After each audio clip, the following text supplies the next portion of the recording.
Now, before I begin this review, I just want to let you know that I'm not going to give it away in this video, but I just want to let you know, when going into this film, or if you're planning to see this film, if you haven't seen Avengers Endgame yet, don't watch the movie, because there are some spoilers for Avengers Endgame in the movie that, again, I won't give away in this video.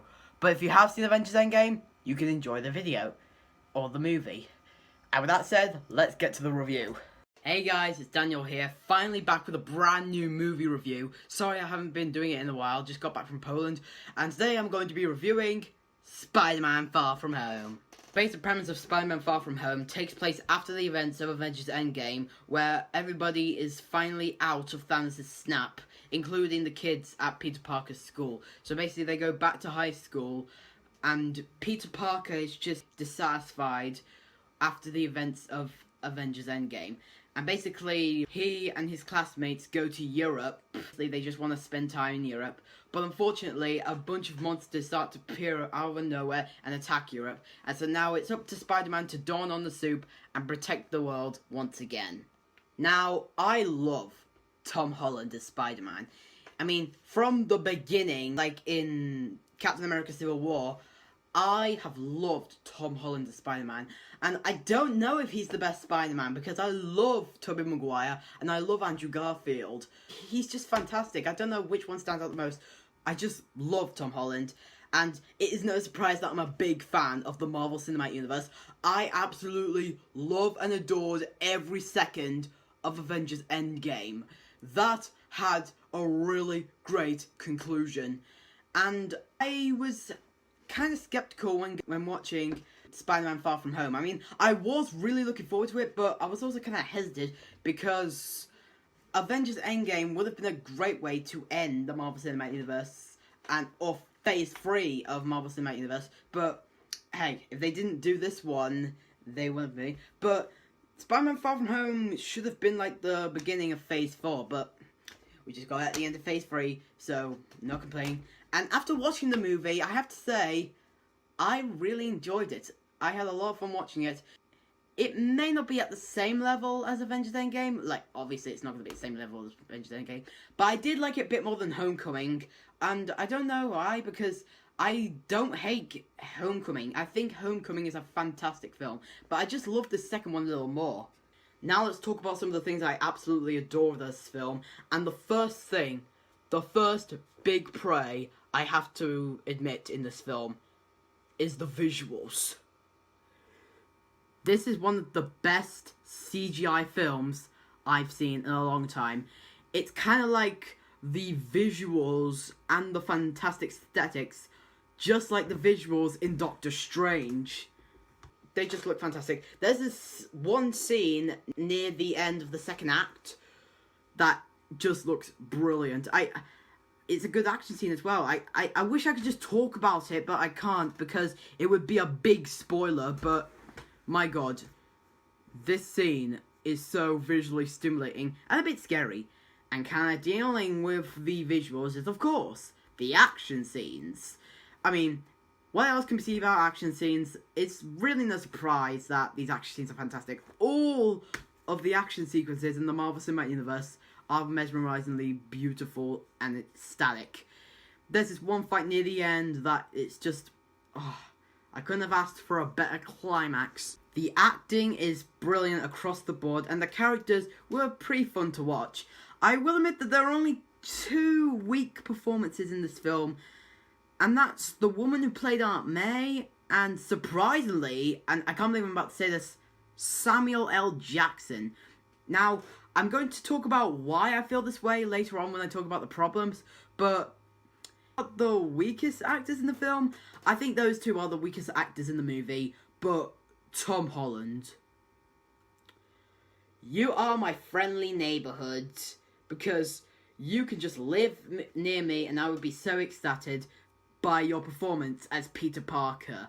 I loved his performance in this movie, and you do still feel sorry for him throughout the entire film. He just came back from the dead, he's dealing with worldwide problems, and the big tragic scene in Avengers Endgame, which again I won't spoil, but this tragic death to this one character in Avengers Endgame. Oh my god. You obviously feel sorry for him. I mean, yeah, there might be some scenes where he does some pretty idiotic things in this film, but that can be pushed aside as a nitpick, because he does do some really great things in this film. Like, I think my favourite, or at least my two favourites, is dealing with the tragic accident that happened in Avengers Endgame and trying to win the crush of his love, MJ. And speaking of MJ, she is also fantastic, and I do love every scene she said with Peter. One of the best romances I've ever seen in a lot of films. I love MJ and Peter. They had the best relationship in the entire film, and you do want them to end up to be together by the film's end. I'm a sucker for romance. But I think one of the coolest characters in this entire film has to be Jake Gyllenhaal as Quentin Beck, aka Mysterio. Oh my god, I love Jake Gyllenhaal in this movie. He has the most visually stimulating superpowers I've ever seen in a long time. And his, like, bond with Peter, I could honestly feel like that it's kind of like a uncle-nephew relationship. Quentin Beck, bad A. And the story, while I do have some problems with it here and there, more on that a little later, still found it very entertaining. I just love seeing Spider-Man just walk around trying to keep his identity a secret while trying to defend Europe against monsters, showing that he doesn't just care about his own home, he cares about the world. And I will admit that there is a twist in this movie somewhere in the middle of the film. Now, I'm not going to give away what the twist is, but let me just say that that twist actually takes a whole new meaning of how these monsters came to Europe. Like, where did they come from? This twist just makes it more engaging, and I just don't want to give it away. I found it a very interesting twist. And the final thing that I absolutely love about this film, and probably might be the best thing, is that the third act of the film is its strongest part. It had the best action, the best emotion, the best visuals, the best score. Oh, by the way, the score is fantastic as well. And just the best everything, and the best resolution to Spider-Man's story. But unfortunately, guys, I do have a few issues with Spider-Man Far From Home. The biggest one being its first act.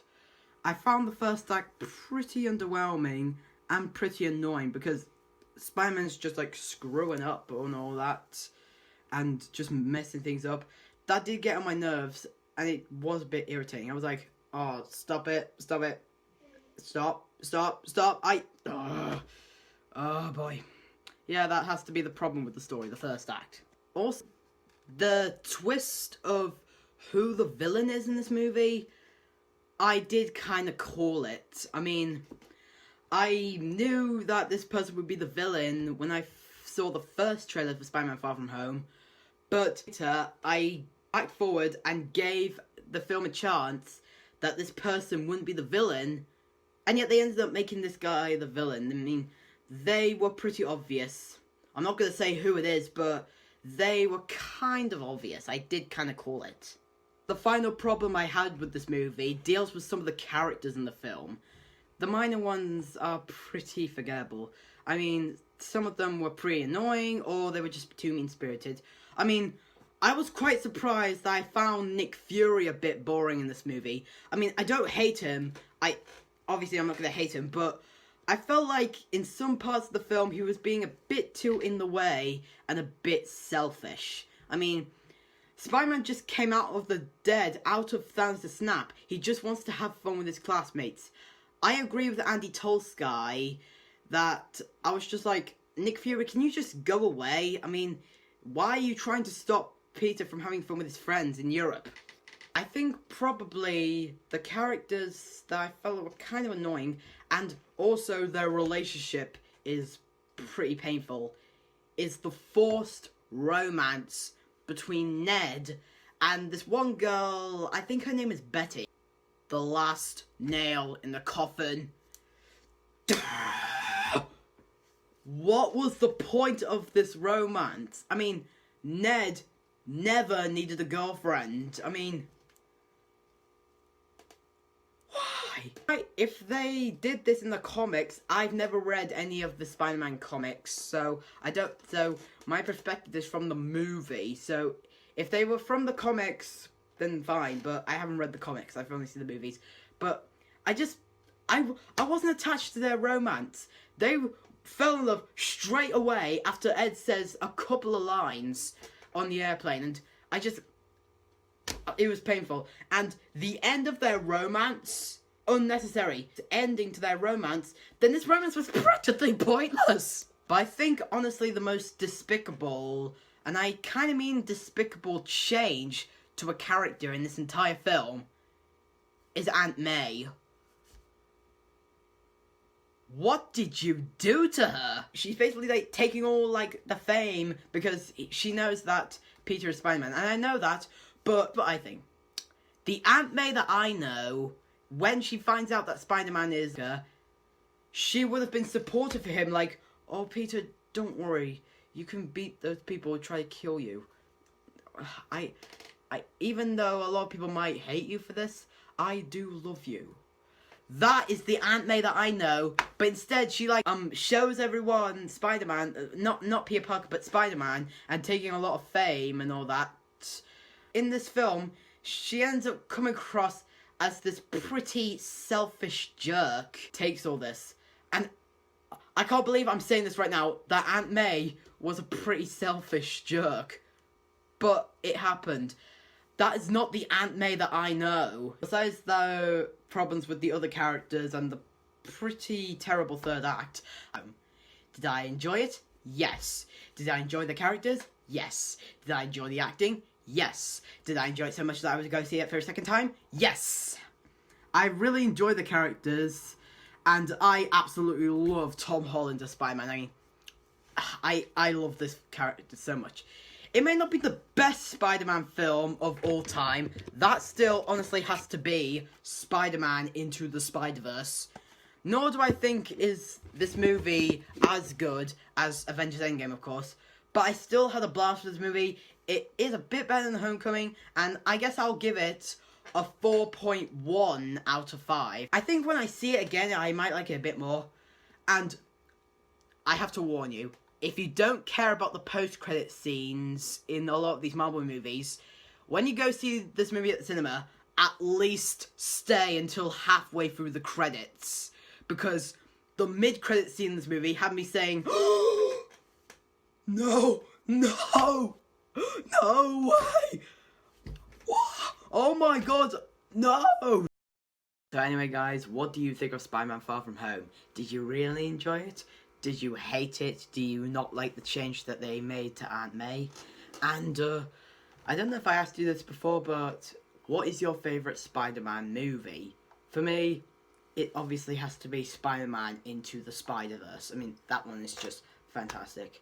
And stay tuned, because I am going to be reviewing another TV show. Like, I mean, just thinking about it, when I reviewed another Marvel film, Avengers Endgame, I then reviewed Futurama, the TV show. And then here, I reviewed another film in the Marvel Cinematic Universe. And I'm doing my next TV review that I haven't done for about 3 months. So, can't do. And like I said, I won't say what the TV is, but you'll just have to wait and find out. But anyway, I'm Daniel reviewing movies, TV shows, doing videos. Till then, peace out, man.